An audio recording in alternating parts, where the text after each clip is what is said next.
What's one thing that your employees might not know about you, Karyn?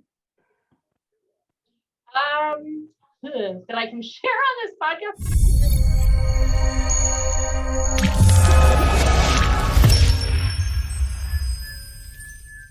To introduce y'all, and then we're going to kick it off. Okay. All right, Amanda, you ready? Yeah. All right, Karyn, here we go. Timeout. All right, Amanda Falzone, we're taking a timeout with Karyn Tellez, Vice President of TES Staffing. And I know y'all have known each other for a while. And Karyn, can you tell me where you met Amanda and what year that was? I don't know if she'll want me to tell you the real answer, but you can tell me. You can tell it. You can spill the tea, my friend. That's so great. I won't do that to you, girl. Amanda and I worked together here at TES Staffing. Shoot, when was that, Amanda? Probably 2014 to like 2017. Man, those girls were so cool back then. But yeah, that's how we knew each other. We worked together here. Amanda is an awesome recruiter. I think you came in recruiting on some sales positions for some entry-level stuff. I don't believe you had a ton of recruitment experience, but really just opened up to be an incredible professional. And I'll take a little credit with, I feel like we gave you a good jumping off point here. And, we've been in touch. That is not the right story. What happened is that I stalked Karyn and the company. And I wanted to be a recruiter. So I stalked her so much that somehow I was able to meet with her and the team. And then I don't know, she just gave me a chance. And you and the whole company just gave me the foundation I have. It's who I am is because of TES. There is no one else responsible for what happened with my career but you guys. So many feelings for the afternoon. Well, thank you. True. You're welcome. So when I got asked, for some reason, Kevyn thought that I would be a good person to do this, and you were literally the first and the only person. And I said, we're only doing Karyn because she's hilarious, she's smart, she's the best. So now you're here. I'm happy to be here. Thank you. That's a very nice intro. But we had a good run. We had a lot of laughs in and out of the office for sure. We maintained hot shots. We definitely paid some of their bills with our bar tabs. So most of their bills for like a year straight. Yeah, for sure. Yeah. That's awesome. Well, Karyn, why do you think Amanda thinks that about you? What separates you from the rest of the pack? Not only in the recruiting world, but also in leadership. Oh man, I don't know the answer to that question. That's a great question. I don't know how to answer that. I mean, I try to approach this as like, hey, we're a family here, and I try to treat people the way I would want to be treated and talked to. We treat people like adults and give them the latitude to do what they have to do and how they want to do it, and we try not to interject too much. And I think that's a big part of our internal hiring process is to find adults and people who have a great sort of head on their shoulders and are self-directed, and we let them shine. We try to play to people's strengths, and I try not to be too annoying in that process. Awesome. And well, thank you for that, Karyn. And you mentioned, you treat people like adults, let them shine. What do you think the number one, key to letting employees know that they're valued? Can you give us a couple of specific examples of that? Yeah.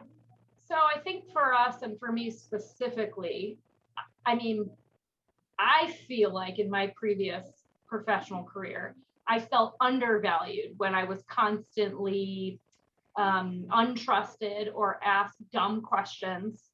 And those were just kind of like head banging moments of, hey, you hired me to do a job. Let me do my thing here, right? Like, I think we give or make people feel valued by not micromanaging them and trusting that they're doing what they're supposed to be doing. We kind of have a motto here of there's not a problem until there's a problem, right? So we'll sort of give you the rope to do what you have to do. And I think too, like, we're super open about communication. Whether that's like, hey, we're working on this and there's a problem. The problem is X. What can we do to make it Y? Or little things like, we have people here who have lives outside of work, right? And we appreciate that and let them do their thing. Like, don't tell anybody, but I don't think I've tracked anybody's PTO in like 5 years. I think the world is different. And and my business partner, we came from a previous life of like very corporate, very, you do this from this time to this time, this to this. And that restriction just makes people, well, in our opinion, made us feel crappy. And we just didn't want to have that vibe here. And there is such a specific vibe when you walk into TES. Like when I first started there, they had another building. We moved to a building that, Karyn, you literally created it. Like you and Brian, her business partner, I mean, you made it happen. And one day there's a big pit that we all sit in. And one day, Brian Harding, who's the president, walked in and he said, so I'm thinking about getting some hoverboards. And just like that, but like how he came into the room, it was like really somber. And we're like, oh no, what happened? And he's like, well, we need to change. Like, I think we're going to get some hoverboards, and then proceeded to make us sign like a waiver. Yes, waiver. And, they also, I think what was so great about when I worked there is you did have the communication was awesome. Every day they had, I don't know if you still do it, but I think like a 10 o'clock meeting of the minds where we got together and we talked about what was going on. What do we need help on? What are our goals for the week? And I think that for me, it like created such a great foundation of recruiting, especially when you get into the corporate side and you're working with like so many different people, that it taught me how to be like open to communicate with other people or even like take criticism or advice. And I think that it's like putting the ego up on the shelf and allowing other people to help you and kind of take your hand and guide you. And I think that's like truly working there. It just kind of changed perspective of like the corporate culture and how it doesn't have to be stuffy and like boring. It can be signing death waivers because you're rocketing down the hallway and you're about to crash into the wall, and thank God you remembered how to stop it. That's awesome. Well, thank you for saying that. Yeah. And we've evolved to other cool things besides hoverboards since. But yeah, I think it's just creating a space where people feel like they can be who they are and they don't have to restrict like that piece of them. Like our clients are stressful and recruiting people is stressful, and we try not to stress each other out. But it's also sharing, every day, like, here's a best practice for me. Here's what's not working for me. Like, what have you done to figure X issue out? We're definitely not like, I hoard all the secrets. Like we share that wealth of knowledge. And I think the whole mindset here is like, if you win, I win. Like, it's definitely not, I'm going to, shank you in the parking lot type of a vibe. And hey, and not to knock I've ever worked at another recruiting firm, but some places are like that, a win here is for everybody. And I think, and I hope people would say that they feel that too. Awesome, Karyn. I'm so glad I got to run into you this afternoon. I really am. And, being a female vice president of an awesome organization, corporation, when you got that role, who was the first person you called? I mean, my mom. And she was like, what? Yeah, our story is like a crazy one with lots of like curves and twists, and I wouldn't recommend this path to leadership for everyone, but it happened the way it was supposed to happen, and we sort of rolled into what we have going, which is a great thing. But so it sort of happened organically and semi by choice, I think. But yeah, I talked to my mom. She's like, yeah, hell yeah, that's awesome. You got it. And I think the feedback from everybody was like, yeah, great. Let's do this together. I mean, I'm not one for titles. Like, you could call me the director of Puppies and Rainbows, and that would be fine. I think titles are super arbitrary, but yeah, gets me a nice office, so I'll take that. Yeah, Oh, and you one with mentioned a door. you mentioned a crazy path. Can you tell us or share with us the craziest part of that path to get there? Yes, I can. We were bought and sold and bought again, and then ultimately, my business partner Brian made a decision to buy it internally, here. And it was just a crazy time of, it happened over like a month period, which if you've talked to anybody who's like purchased a business or, founded a company or something, that's crazy. I mean, luckily there was an amazing foundation and we have incredible customers. But I think just being able to roll with punches and like punches to the face and the gut simultaneously, and just kind of getting back up, coming back the next day and just figuring out how to make it work, right? So much of our job, whether it's, finding someone for a client or dealing with this or figuring out like, okay, how are we going to make this our own? You just show up, put a brave game face on and figure it out. Right. All right. Well, what was Karyn's first job ever? I mean, you're a vice president of TES Staffing now. What started this whole shenanigans in this road to being a vice president? Good God. My first job ever, I was a waitress at a country club in the town that I grew up in. Yeah, which, I mean, I could talk for years about that. I had some really weird jobs. I worked in collections for a long time. That was brutal, but I think gave me a tough skin. Like, it's not personal most of the time. I could take the punches to the face and the gut at the same time because of the collection. Yeah.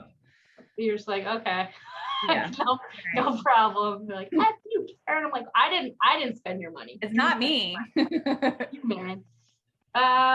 What else did I do? Well, when I was in college, my most favorite part of my undergrad experience was the sorority I was a part of, and I was a recruitment chair.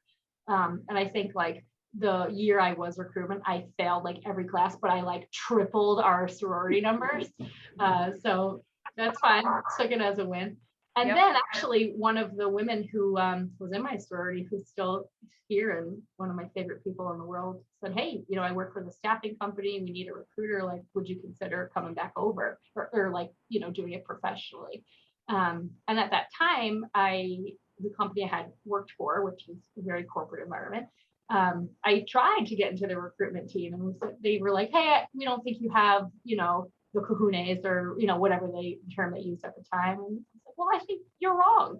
So it kind of worked perfect at like the right time and took a huge gamble, leaving a very solid, stable, I won't call it solid, but stable career to come for a mom and pop organization. It's one of the best things I've ever done. Without question. And so you've been recruiting for a while, and I always wanted to know, I always love asking people this question just in general, like, when do you know someone has the it factor or the next level just by, I can smell it on people sometimes. I can't explain it. I can't put it into words. So you being an absolute professional at this, Karyn, can you tip us off a little bit of what tips you off when someone has, let's just call it the it factor? Yeah, I think, and I don't know if Amanda would agree, but I think, having done this for 10 years, I can tell in 5 minutes if someone is or isn't going to fit the bill. And I think it's an energy. I think it's a confidence thing. And I think it's, how people communicate and portray themselves. I hope Kevyn won't be mad if I share this, but I recruited Kevyn like 7 years ago for a job. And I mean, I feel like did I hit recruit or did you, Amanda, actually? No, I didn't know that. Okay, then it must have been me. So sorry. But, for someone like him or even like Amanda when she met with us and, the people here, I don't know if I can explain it, but you just can tell. There's like a spark to someone. It doesn't take long to say, okay, this person's got it. And then it's just figuring out, okay, what's the right house for you, right? Like you are going to be a good roommate, but like, where do you need to live? Yeah, it's like a gut feeling. As soon as you, like, if you go in for a handshake and it's like one of those weird handshakes, you're like, all right. Just like a floppy little paw. There's nothing worse than the limp handshake. But No. yeah, to answer your question, Tyler, I think you know immediately, and I think it's just, and I think this is also being a good recruiter, is to be like emotionally in tune enough to like take that in from people, because you can feel it, right? And that has nothing to do with being nervous, but has everything to do with like how someone comes in to an interview. Yeah, I couldn't agree more, and I'm so glad I got to ask you that question, because I think recruitment at all levels is just amazing to me, whether it's sports, whether it's jobs, whether it's for chefs, you name it. You know, I love to see how people pick out talent. It's always amazed me. And I was going to ask you also, what's one thing that your employees might not know about you, Karyn? That I can share on this podcast. I am a really, really good cook. Ooh, what's your favorite thing to cook? Well, my husband is Mexican, so I'll stay away from like, you know, tacos, because that's his bag. I make a really mean like roasted chicken and root veggies, which sounds so basic, and I guess at the core it is, but that's probably my go-to. He also hunts a lot, so I can make game meat taste pretty special. Ooh, I like that. Yeah. And I just got into tennis too, which I told them. They're like, what? But that's been a lot of fun. Tennis? Yeah. Do you want to play you. Let me know. Yeah. I might be able to do it. Tyler hasn't made fun of me yet, but when they asked me to do this, I'm like, I don't know anything about sports. And he's like, why do you think that we're going to be talking to these leaders about sports? And I'm like, I don't know. You guys have whistles. Like, I don't know people that have whistles that aren't into sports. And so now there's just like a back and forth between Tyler, Kevin, and I, where they're just roasting me for not knowing anything about sports. You thought we were that shallow to just be sports people. I was like, you guys are just jocks. I don't know. Awesome. So I actually have a question. So I know that you meet with a lot of very high level clients. What is like your pump up? How do you get yourself like in the mindset? For me, listen to Motley Crue, like on like max volume and just rocking out, kind of like Dwight in The Office when he goes for a sale, doing that. That's what I do. Yeah, I'd have to echo that sentiment, but I think for me it's like Trop Killers or like Biggie or like that kind of vibe. You can keep your Motley Crue, but that's the same thing. Like, and caffeine. I mean, I just, you know, usually when we're going to a client, you know, it's not a terribly hard sales pitch. Like, they have a problem and we have tools to solve it, but it's just making sure that like we're asking the right questions, we're on the same page with expectations. I think there's a lot of people who can say that they're like in staffing, but I think recruitment is an art, and you know, you either have it or you don't. And making sure that you're asking your customers like the right questions and listening to the answers, which sounds so basic, but if you don't know that, then you're going to waste everybody's time.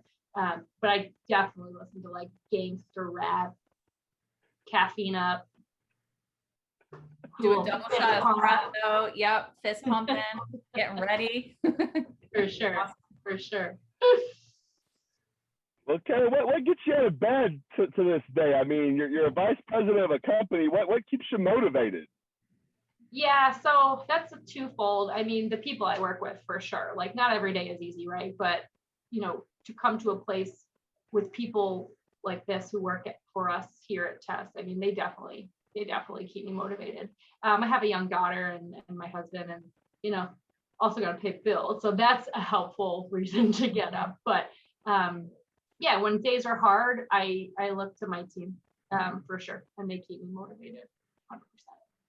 Awesome. And I also wanted to ask you, I think it's so lame when everybody always asks people what you do for a living. You know, I'm really not, the older I get, I could care less what someone does for a living. Talk about borefill shit there.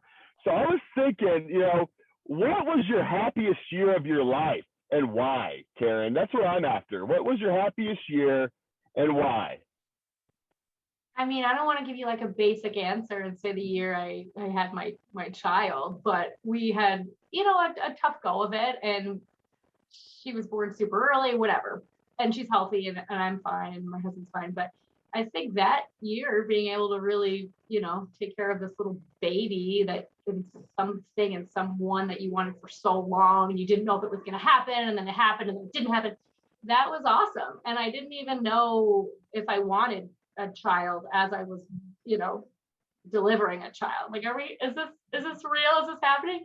But I've grown so much in 2.5 years, and I never, looking back now, like, I could be like, oh, that year I went to that concert and got front row seats, and I'm not knocking people or shaming people or saying anything about people who don't have children, because obviously you can have an incredibly fulfilling life. But I feel like my buckets are fuller than I ever expected them to be. And Amanda could probably tell you this. I like hearing myself say this at one point in my life, I probably would have been like, barf. Yeah, for sure. I'm pretty sure there's been plenty of times where you and I both said, like, this is never going to happen. Like, absolutely not. We're going to be childless forever. And then to see you become a mom and it's just so freaking sweet. Wild, man. You. It puts stuff in perspective, and like, it really just, at the end of the day, you're like, what really matters to me? Like, what keeps me getting up, or what keeps me from sleeping, whatever.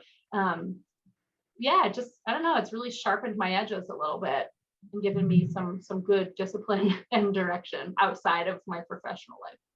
I think that's great, because a lot of the times when you meet CEOs, VPs, it's all about what they do for a living. And you have to realize that, like, work is work. What do you do outside of it? Like, why are you doing this? There's got to be a reason. And if it's, for your kids or your family, or because you want to make a lot of money and travel the world, it just depends on what's your thing. So, well, what's your why, right? And like getting to the crux of like, why do you do this? Okay, why? Mm-hmm. Like, I go through a practice probably quarterly, or if I'm like, why am I alive? Like, what are we doing? I come back to this, what's my why? And being able to like be honest with yourself and ask yourself those questions and answer them honestly, really just, sometimes changes your perspective, and you got to kick your own ass sometimes. That's a good way to do it. Yeah. That's great. Awesome, Karyn. Well, thanks for sharing that. And I can only assume that mom mode is just awesome. I just taking life to that next level. Is it a real thing? Yeah, I mean, look, I'm not going to lie to you. I'm a pretty transparent person. Some days it sucks, but for the most part, it's awesome.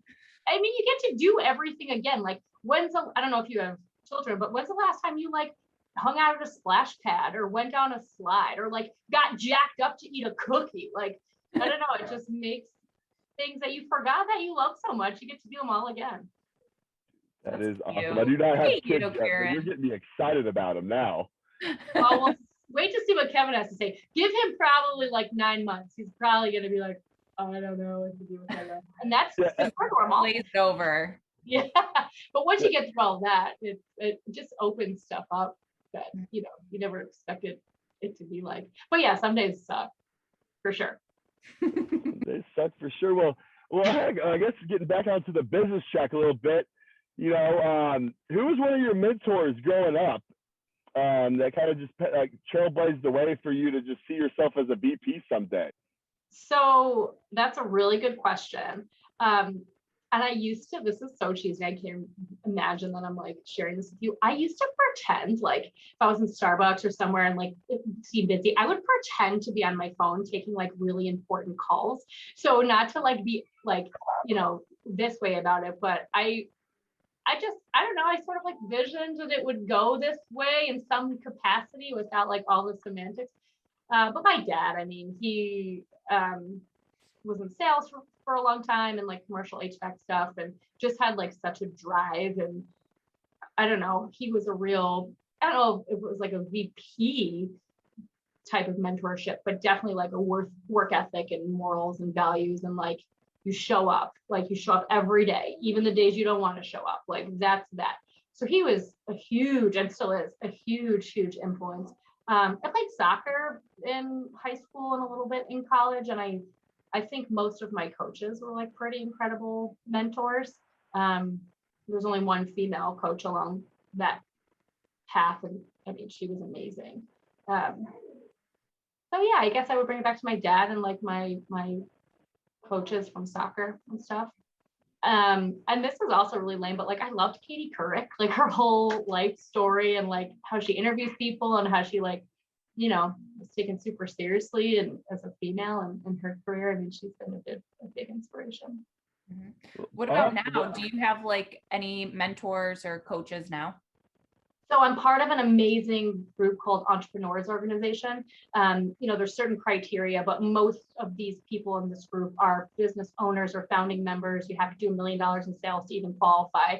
And, you know, when I moved into this role, I was like, well, should I go get my MBA? Like, I don't know much about P&L reports or like this, like, what do I do? And I got connected to this group and I'm on my 4th year of membership.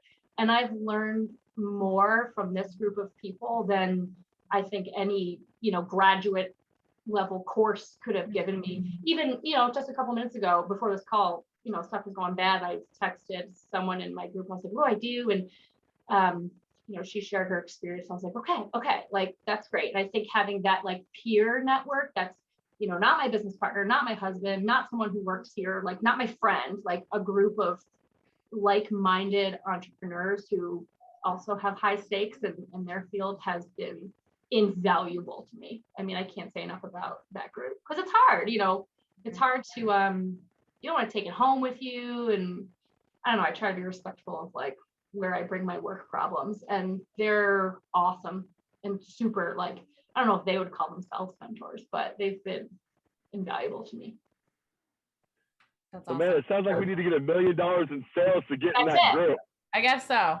You got it. We have an accelerator program. Actually, just get to 500 and then we'll get you in this. We'll help you get to 1 million and then you get small goals. That's it. Well, and that was a big part of it. Like you get to this level for me and I'm like, well, what now? Like, what do I do now? And they are amazing at like defining goals and figuring out what it is, business, family, and personally, like, where are you going? You know, I'm in my late 30s and I think at this point in life, you get to a point you're like, well, what am I, like, why? What am I doing?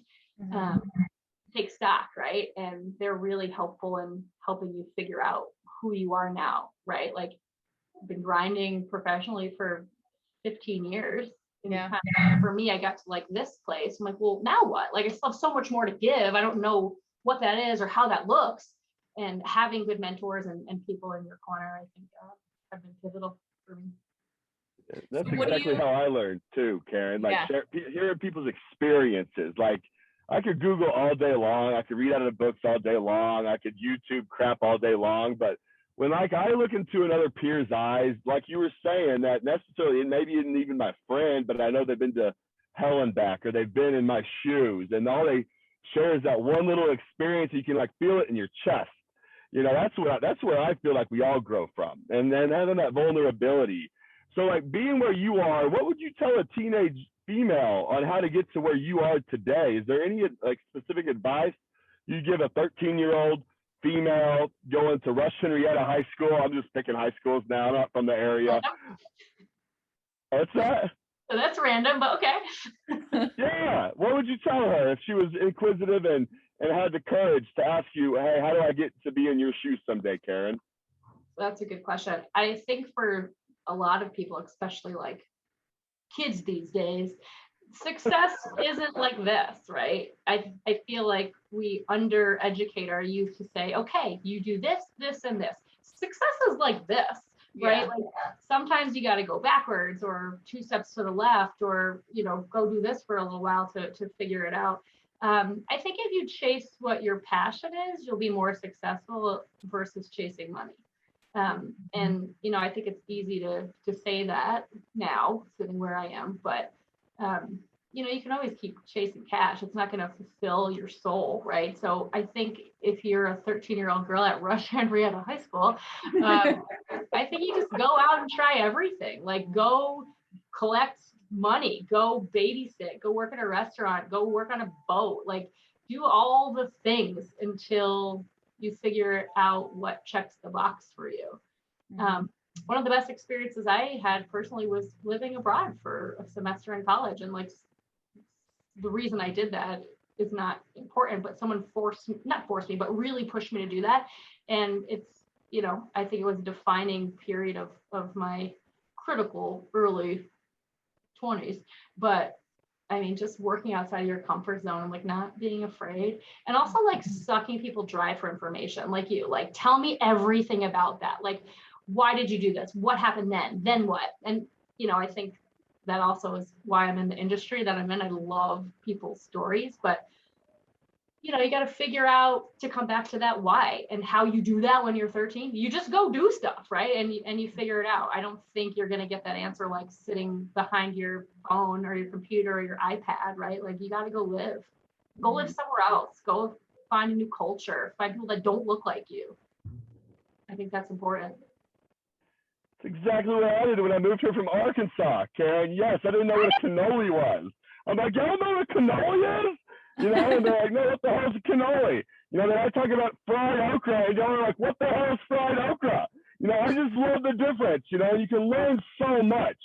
And man, I'm all fired up, Karyn, sitting in this Pinnacle Athletic Center parking lot outside of my work. And Amanda, what other questions do you have for Karyn? You talked about goals. What's a small professional goal, but what's your personal goal in the next couple of years? Well, hey, I think if you asked me this question pre-COVID, it would have been a different story.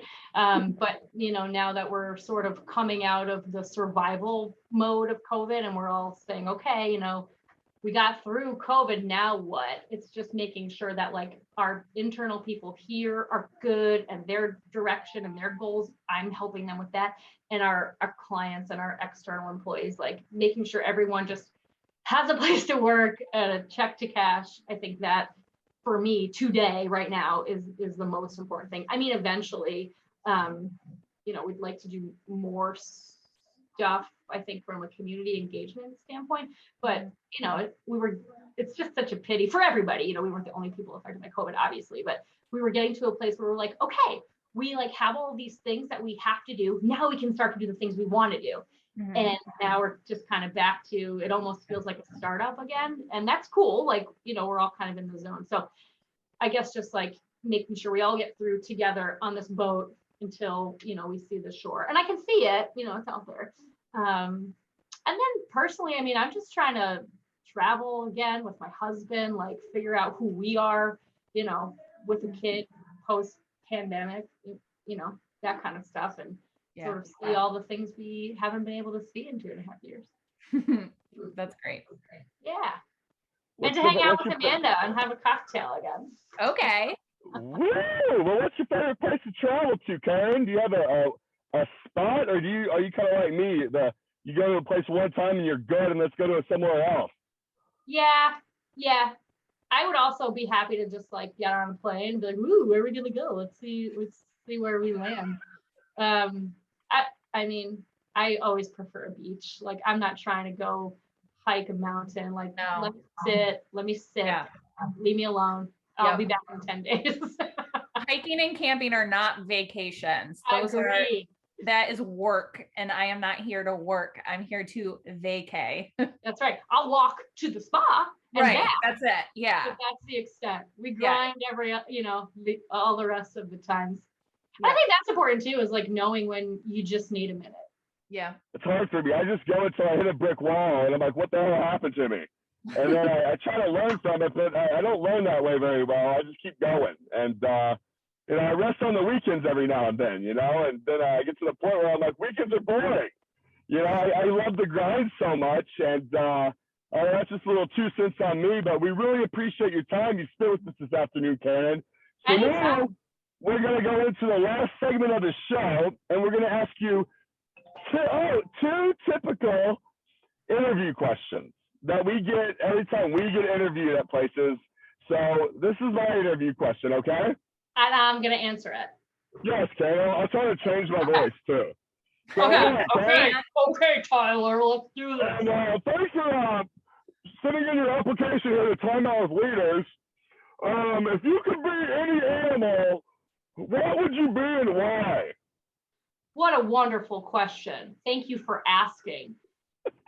I'd be a honey badger, man. They're relentless. and they go nuts. You don't see them coming. Mess you up. My question is, if you were a pizza, what part of the pizza would you be? Or what ingredient of the pizza would you be? Cheese, man. Hands down, cheese. And if you don't like cheese, you can get out. Right. No lactose here. Nope. Take your Lactaid. I'm back in 45 minutes. There's some extra cheese fans over here. Well, Karyn, thank you again. I hope you had a good time with us. We learned a few things from you. And again, Amanda Falzone, the MVP of the day, stepping in for the Kevyn Rustasy. I got his last name right. New daddy. I think his baby's like 12 days old, if I'm counting correct. 2021's here. Thank you so much. Amanda, thank you so much. Karyn, have a good day and see y'all later. Thank you, guys. Bye.